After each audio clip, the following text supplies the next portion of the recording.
Hello everyone, welcome to my channel. This is Kimberland Cooks, and as you can see, we've already tested this casserole out. It is kind of a combination of, it's my twist on tamale pie. Some people call it Mexican cornbread casserole. You'll see that later in the video. My husband helped get all this ready today. We have a garden. He went out and picked the jalapenos and chopped them up for me, de-seeded them. Went to the store and got a couple of ingredients we didn't have. He's my everything. We call him Mr. Everything. He's awesome. You'll get to meet him someday. Anyway, enjoy the video. Have a good day. Hey everybody, come cook with me. We're gonna make a tamale pie. Some people call it Mexican cornbread casserole. This recipe is inspired by 945 Outdoors. You can find him on Facebook. I did switch it up a little bit, as I usually do on most recipes, kind of tweak it to be my own. I'm gonna go through this pretty fast to spare you some of the boring details. This is 2 pounds of meat, 1 pound of ground pork, and 1 pound of ground beef. 945 Outdoors uses ground pork in his completely. I used to make tamale pie for my kids growing up, and you always use beef, but I'm gonna try half and half and see how that goes. So anyway, I did season it while I was cooking it. I did drain the fat. Some people think that I'm taking all the flavor out of it, but we are gonna season it a little more since it's been cooked. And if you see, I mixed some cheddar in there. There's about 2 cups of cheddar mixed in there. So let's start with some chili powder. I measure real carefully, y'all, as you can see. I already put quite a bit in the recipe, so I'm not gonna overdo it here at all. I've got some cumin, probably about a teaspoon of that. I usually use about a tablespoon of chili powder. Let's put a little more in there. A sprinkle of red chili flakes. It is already got spice in it, so we don't want it too spicy. I put some granulated garlic. Garlic powder works too. There's about a teaspoon or so in there. And I put about the same measurements in it when I was cooking. I put a little bit of salt. I'm not big on real salty foods, so we hold back on that. You can put about a teaspoon in there if you want. I usually put a teaspoon or 2 of pepper in my beef when I'm cooking it. Beef loves pepper. Makes it taste really good. About a teaspoon of onion powder. I did not cook the beef with onions. I might do that next time because I feel like that's gives good flavor to any recipe that's got these kind of spices and flavor profile. This is Dano's. This is for my husband, Mr. Everything. He's my everything. He loves Dano's. I'm not a big fan, but it makes him happy. So, you know, if it makes him happy, it makes me happy. So we are gonna just kind of stir this up. Y'all don't pay attention to my old aluminum baking dish here. This is a large, this is not a 9 by 13. This is the next size up. You can half this recipe if you wanna make it for fewer people. Love my silicone spatula there. I got that at Bed Bath & Beyond before they closed down. All right, the next thing we're gonna do is we're gonna mix in some veggies here. I've got a small can of sliced black olives. I drained it. I'm just gonna put the whole thing in there. Don't waste anything. All right, a can of Rotel. I did not drain this. And I used the mild, the original, if you can see there. A can of Mexicorn and a can of black beans. Now I put the black beans in here and rinsed them before I drained the corn in there. Now there's Southwest corn, there's Mexicorn, there's all kinds of flavored corn. Choose what you like. And the next thing we're gonna add is 1 whole can of ranch style beans, which I did not drain. Again, get all that goodness out of there. You see ranch style beans.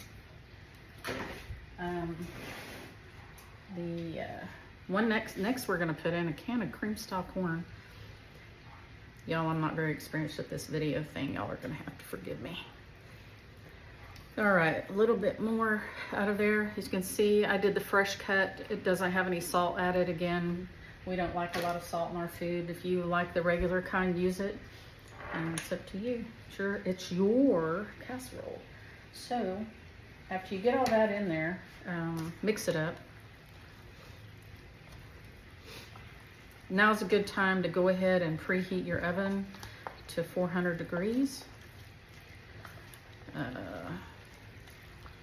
Let that get nice and hot before you put your dish in there. Again, see, this is a lot of food here.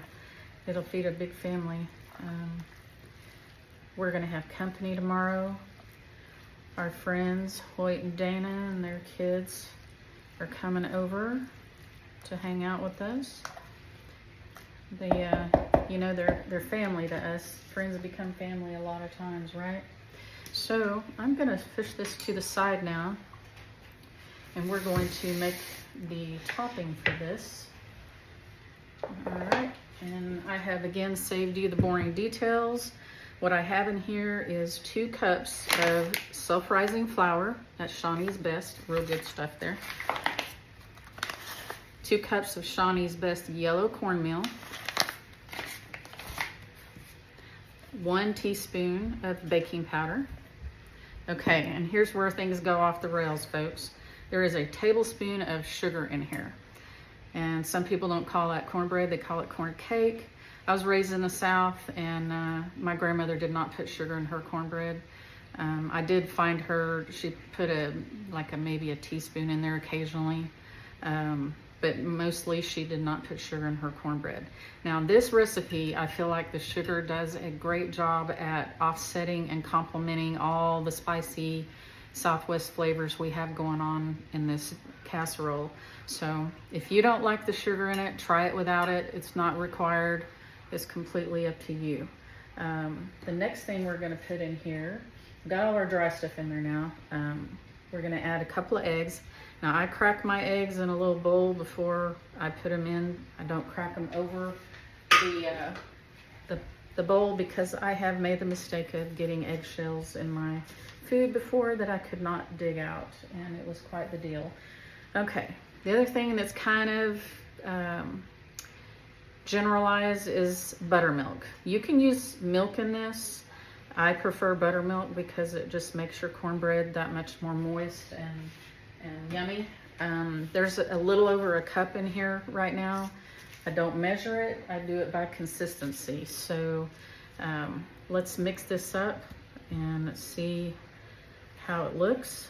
And I will show you, this is what my grandmother taught me, my Gigi. She raised me on all the Southern stuff. And sometimes I saw her using a little bit of buttermilk and a little bit of milk in the cornbread, and as you can see, that is definitely not enough. So we are going to add some more buttermilk in here. It needs to be, that's probably another half, 3/4 of a cup. And I might just get some milk out because this is definitely a lot of cornbread, and we definitely want to thin this batter out. We don't want to over mix it. Let me put a little bit more in there. So that's actually almost about 1 3/4 cups, I would think. And so let's put some good old-fashioned Walmart milk in here. Got it at Wally World. You know, most of us are on a budget, and we like to be a little bit frugal anyway. Now I do love whole milk. There is a little, I would call farmer's market in the town where we live, and they have milk that came straight from the farm. It is pasteurized. We can't really get raw milk anymore. They won't let them sell it, but it is, it's so creamy and good. And they actually sell the cream that, you know, the old-fashioned cream if you guys grew up like me in the old days. But my grandmother, she used to go to the dairy down the road at the farm, right to the dairy, and get milk and cream. And I remember how good it tastes. Put it in the fridge and the cream would rise to the top. I'd sneak in there and scoop some of that off when she wasn't looking. She always knew I did it, but she never said anything. So this is about the right consistency. So I'm sorry I don't have the exact measurements for the cornbread, the fluid there, the milk and buttermilk, but that's about how you want it. I don't usually make a recipe of cornbread this big. It's pretty big. So there you go. If y'all stick around with me, you'll hear lots of stories about my grandmother who raised me. She's raised during the Depression, and she saved everything. I used to make mop heads out of old sheaf shirts and rags that were seeing their best use, and goodness gracious, so many things. Now the next thing you're going to add in here is you're going to take about 5 jalapenos. The cool thing is these jalapenos were grown in our garden here at the house. I love that. Also, the beef and pork we used is homegrown. We raised the beef, and we purchased the pork from a butcher who raises them locally, and we like to get our meat like that. About the only meat I buy at the store is chicken, and we're actually looking at buying chicken directly from the butcher soon. I think it's raised the way you want it. Doesn't have some of the things in it. And I can't wrap my head around the lab raised beef yet, that chicken. I don't know if y'all have seen those videos out anywhere, but my mind just kind of freaked me out a little bit. Okay, so now you're gonna take your meat mixture here that you've got all nice and mixed up, and you're gonna pour this cornbread right over the top. Just, you know, do your best. You don't have to be exact, you know. Just scrape it all in there. You know, I have my kids. I had 3 boys myself. I have stepchildren too that are wonderful, and all 3 of my boys, you know, they grew up kind of in the country, a little bit in the city, mostly in the country. They all learned how to cook and clean and do all the things, raise pigs, and we did all the things like that. We had a pond. It was great. Some great stories there, great memories. Anyway, they are just as good a cook as I am, and they tell me I'm a pretty good home cook. I'm no professional chef.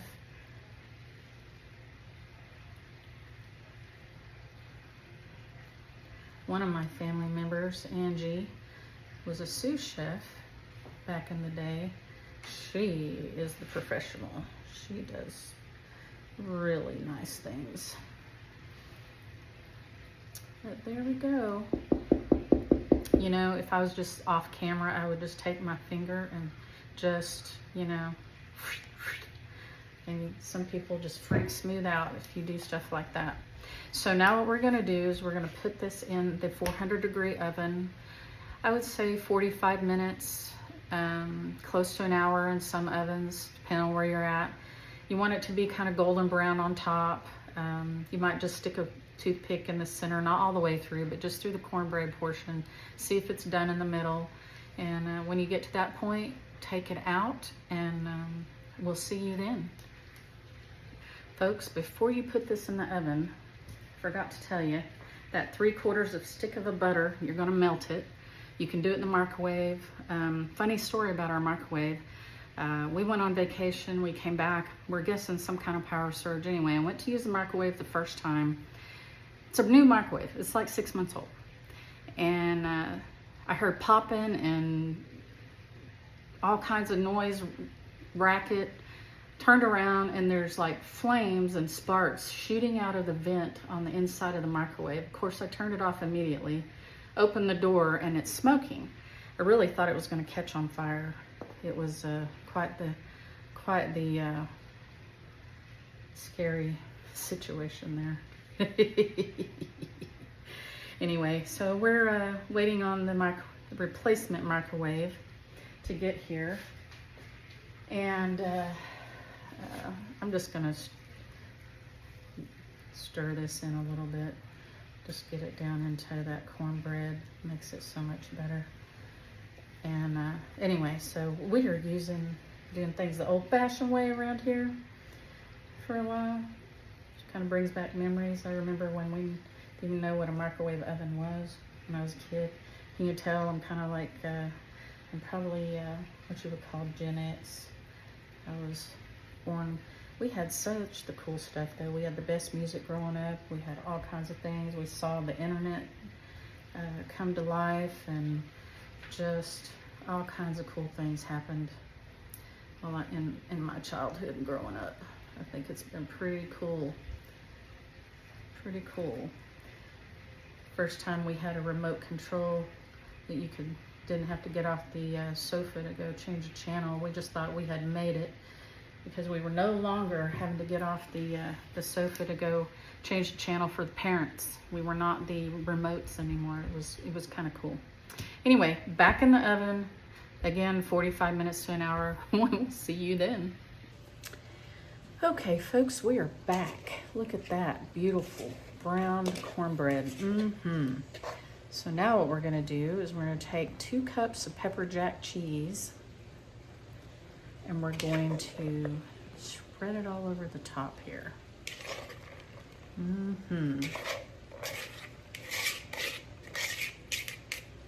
Okay.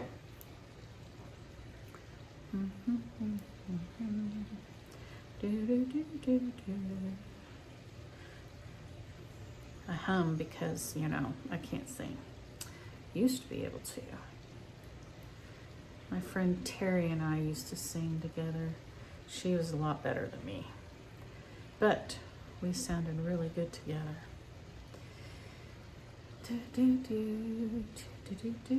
Okay, so we're gonna put this back in the oven until the cheese is all melty and goodness, probably about 10 minutes or so. I would say just keep an eye on it, and when the cheese is all bubbly and brown, get it back out. See you in a few. Okay, folks, we are back. This has come out of the oven. Don't forget to turn your oven off. I do that sometimes. Happy reminder. I have let this set for about 5 minutes just to kind of settle and get all yummy. Love my spoon holder over here, the good old Walmart butter wrapper. Hey, it works. Protected my counter. I didn't have to have anything major. So we are gonna try this now. Let's see. Maybe I want a corner. I like the corner. I don't know if you guys like the corner crispiness. We're gonna just... My spoon is from Pampered Chef, if you're wondering. I love these spoons. Look at that. Don't forget the rest of that goodness in there, right? All right, I dipped this up, but I think I'm gonna let that sit for a minute because I really don't want a burned mouth today. So let's go over the recipe. That water that you're hearing in the background is our hot tub. It spills over into the pool, and I love the sound of it. And it's so nice here today that I've had the doors open, and the house has been airing out. It's been great. So anyway, back to our recipe. First thing you're gonna do is preheat your oven to 400 degrees. You're going to melt 6 tablespoons of butter in your choice of methods. You're going to brown 2 pounds of beef, ground pork, combination thereof, whatever you choose. To that ground beef, you're gonna add 1 tablespoon chili powder, 1 to 2 teaspoons of salt. Again, we hold back on the salt. I usually put about a teaspoon. I put 2 teaspoons of pepper. If you're sensitive to that, cut it down. 1 teaspoon of onion powder, 2 tablespoons of chili powder, 1 to 2 teaspoons of granulated garlic or garlic powder, a dash or a few shakes of red pepper chili flakes. That's optional. You don't have to put that in there. 1 to 2 teaspoons of cumin. I don't measure exactly. You're gonna brown all that up, drain the grease is what I do, but some people don't. It's up to you. Once I drain it, I add more seasoning. You saw that earlier in the video. To that, you're gonna put that in your big casserole dish, right? Big giant one. You can spray the bottom of that with some, non-stick spray, baking spray, olive oil spray. That's probably what I would use. I didn't do that this time. It doesn't seem to have stuck anywhere, so do that if you like. So anyway, pour the meat in your pan, add 2 cups of shredded cheddar, mix that all up. You're gonna add 1 small can of sliced black olives drained, 1 can of cream style corn not drained, 1 can of Mexicorn drained, 1 can of Rotel, do not drain that, 1 can of ranch style beans, I don't drain that. You're gonna mix all that up and push it over to the side. In a large bowl, you're gonna mix 2 cups of self-rising flour. Again, I use the Shawnee Best. It seems to be very nice, even though it costs a little more. 2 cups of yellow cornmeal from Shawnee's Best again, good stuff.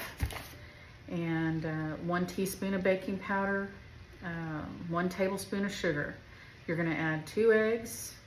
You saw me, the consistency that I need. I ended up adding over 2 cups of buttermilk and milk combined. Just make it to where it's the consistency that I had in the video there. To that, you're gonna mix all that up really well, and then you're gonna add 5 jalapenos, chopped, sliced. You can take the seeds out if you want. We did this time. Sometimes we don't, depends on how hot we think the peppers are. It is gonna be very spicy, so if you leave the seeds and all that in, if you have people in your family or your group that don't like spice, I would definitely de-seed them and take the innards out, is what we call that. So, all right, you're gonna pour the cornbread. Oh, to that, something I didn't do earlier that I should have done was I add about half of that melted butter to my cornbread mix. Okay, mix that all in there. You should add that in there. And then pour the cornbread mix over the top, right? And then you're going to drizzle the rest of the butter on top of that. You're gonna put it in your oven. You're gonna bake it about 45 minutes to an hour. Whenever it's nice and golden brown, you take it out. Shred up 2 cups of pepper jack cheese and spread that around the top. Put it back in the oven until it's nice and melty. And then take it out, let it sit for 4 or 5 minutes, and then serve it up and enjoy. Some people serve it with sour cream, some people serve it with cilantro, some people put salsa on it. We don't really put anything on ours, but that's up to you, whatever you like. And that's it, that is it. So let's get a spoon over here. I'm gonna use a spoon. And let's try this out. Let's see what it tastes like. Let's see, remember I started out with the recipe inspiration from 945 Outdoors. Go find him on Facebook. He's great, fun to watch too, and just a no-nonsense, down-to-earth kind of cooking man, and I sure like watching him. So here we go.